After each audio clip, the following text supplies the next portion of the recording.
Assalamualaikum, selamat datang di Nawasena Channel. Hari ini saya akan melanjutkan membacakan novel yang berjudul Terpaksa Menikahi Bad Boy bab 33.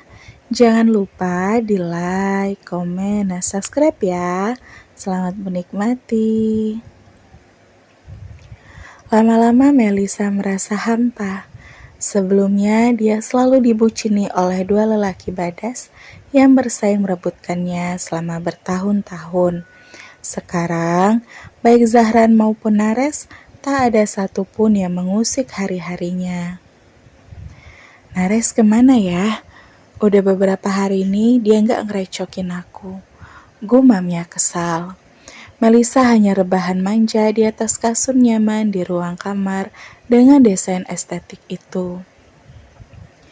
Aku telepon dulu aja deh. Besok kan aku harus udah balik ke Prancis. Alexa pasti masih ngampus. Zahran. Sorry, kita udah beda level, Zah. Melisa mengoceh sendiri, lalu mencoba menghubungi Nares. Dikacangi oleh orang yang biasa mengganggu, ternyata bikin kangen juga. Melisa menunggu Nares mengangkat telepon darinya dan sekian lama. Nares sama sekali tak meresponnya. Ih, pada kemana sih? Nyebelin banget kamu, Res. Pas sama Zahran, kamu mati-matian ngejar aku.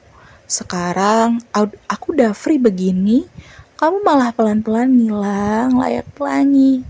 Sial. Gerutu Melisa kesal.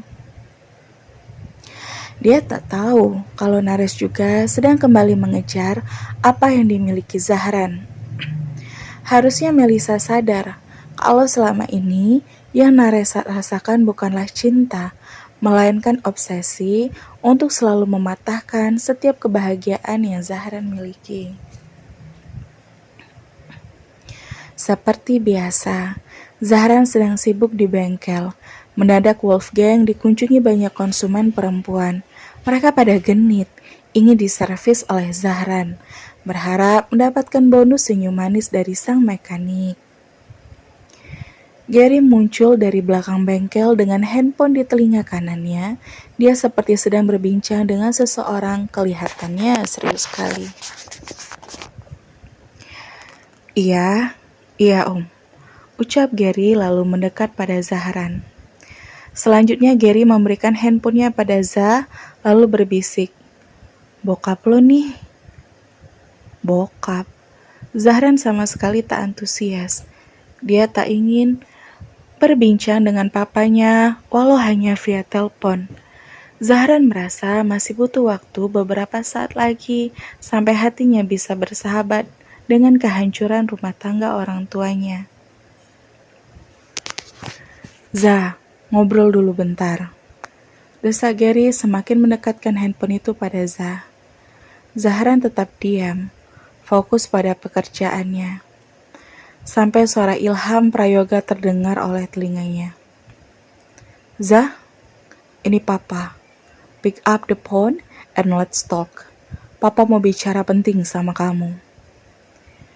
Zahran tak nyaman dengan hal itu dan pada akhirnya dia mengalah lalu merebut ponsel Gary dengan kesal. Zahran pergi meninggalkan pekerjaannya dan menepi ke bagian belakang bengkel. Silahkan bicara, ucap Zahran. Atmosfer yang tercipta sangat berbeda. Jelas sekali kalau Zahran sama sekali tak suka dengan obrolan itu. Kita harus bertemu, tatap muka. Pulanglah ke rumah Papa yang baru. Nanti Papa share lokasinya, sahut Ilham. Aku gak ada waktu, bicarakan saja di sini sekarang. Zah, barangkali Papa juga gak memiliki banyak waktu luang kan? Papa sibuk dengan bisnis dan bisnis lainnya. Sindir Zahran. Ayolah Zah, jangan merajuk seperti anak kecil. Kita harus bicara soal masa depanmu. Masa depanku sudah hancur bersama dengan perceraian kalian.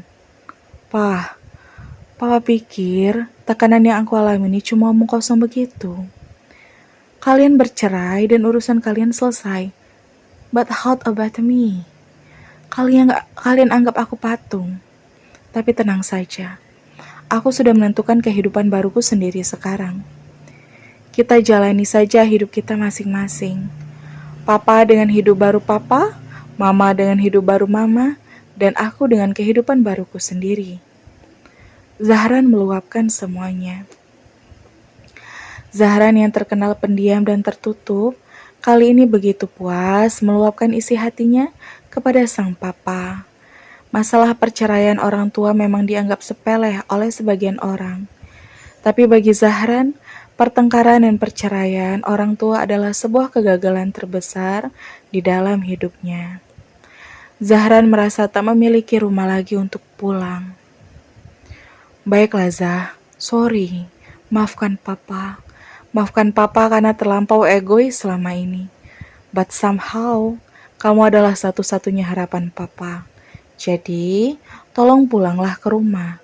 Ada banyak hal yang ingin papa katakan padamu. It's okay, kalau memang kamu gak mau tinggal dengan papa atau dengan mamamu. Tapi temuilah papa. Papa mohon. Papa mohon dengan sangat Zah. Ilham Prayoga memohon. Zahran agak heran. Tumben-tumbenan papanya bicara panjang lebar seperti ini pada dirinya. Sudah bertahun-tahun Ilham Prayoga bersikap acuh tak acuh, lalu ada apa sekarang?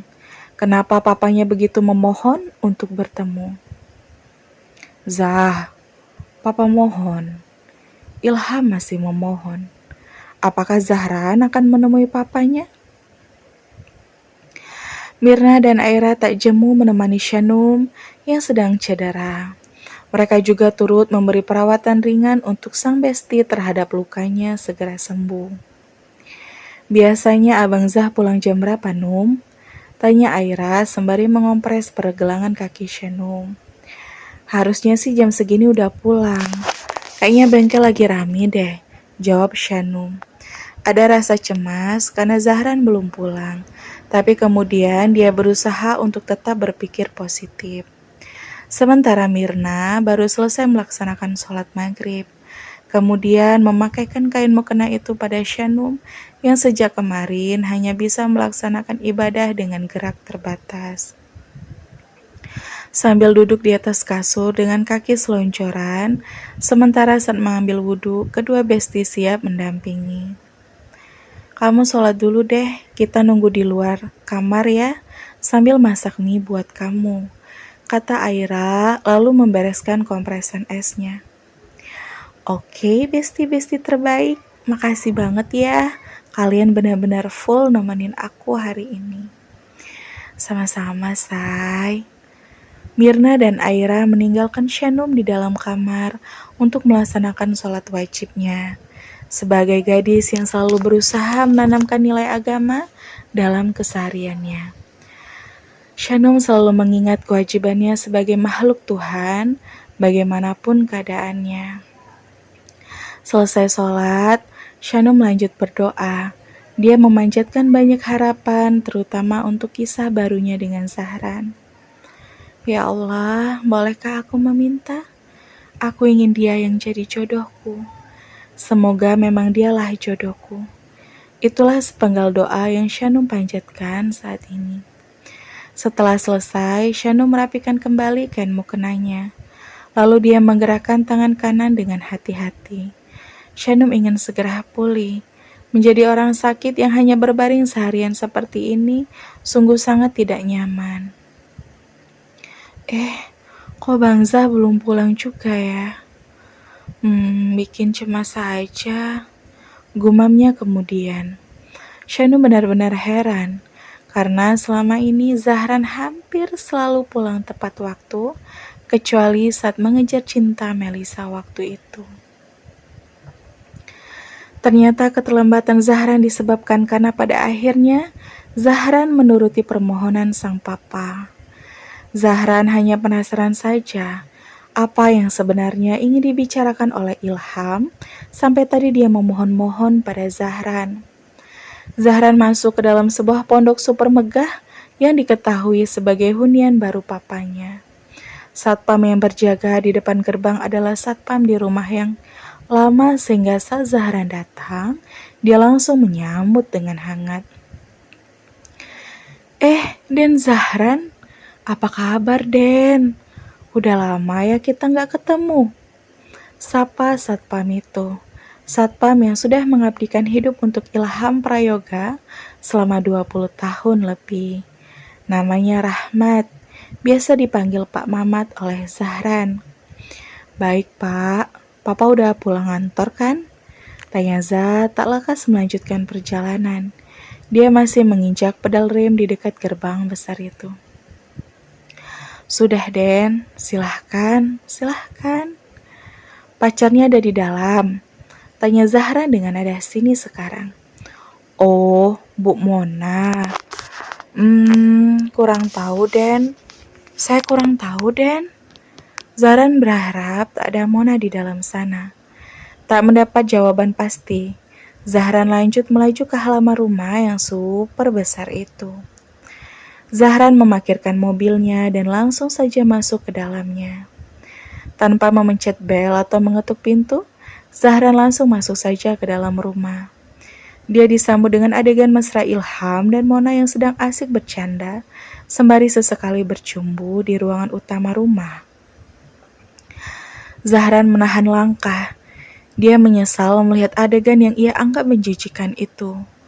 Zahran menyesal karena tak memencet bel pintu terlebih dahulu. Menjijikan. Rutuk Zahran dalam hati. Wajahnya berubah semakin muram. Hei Zah, kamu sudah datang. Kemarilah. Sapa Mona so akrab. Masuklah Zah, duduk di sini. Lanjut Ilham, lalu dia memancingkan lagi beberapa anak kancing ke mejanya.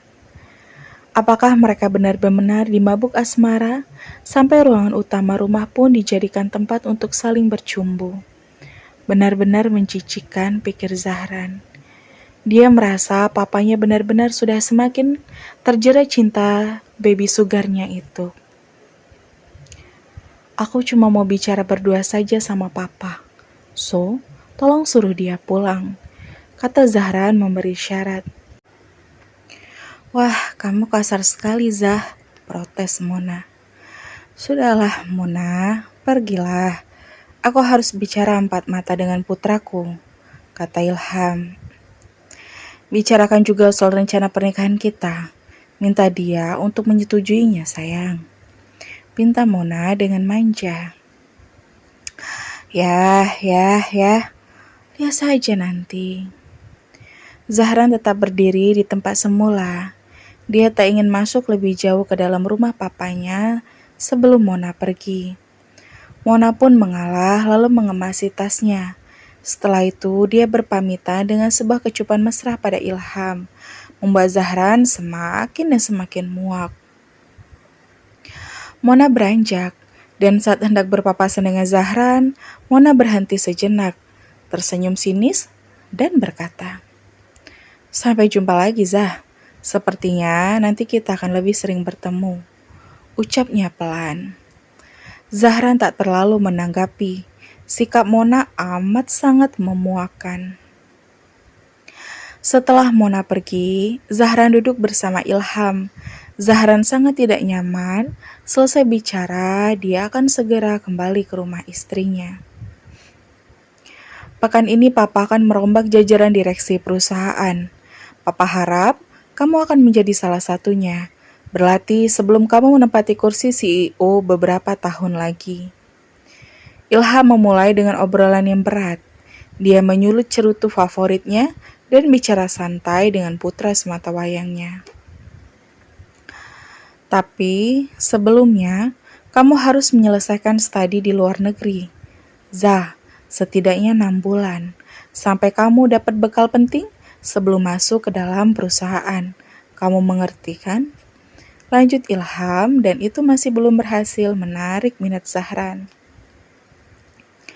Dan ini, Ilham mengambil beberapa berkas yang sudah ia siapkan sebelum Zahran datang.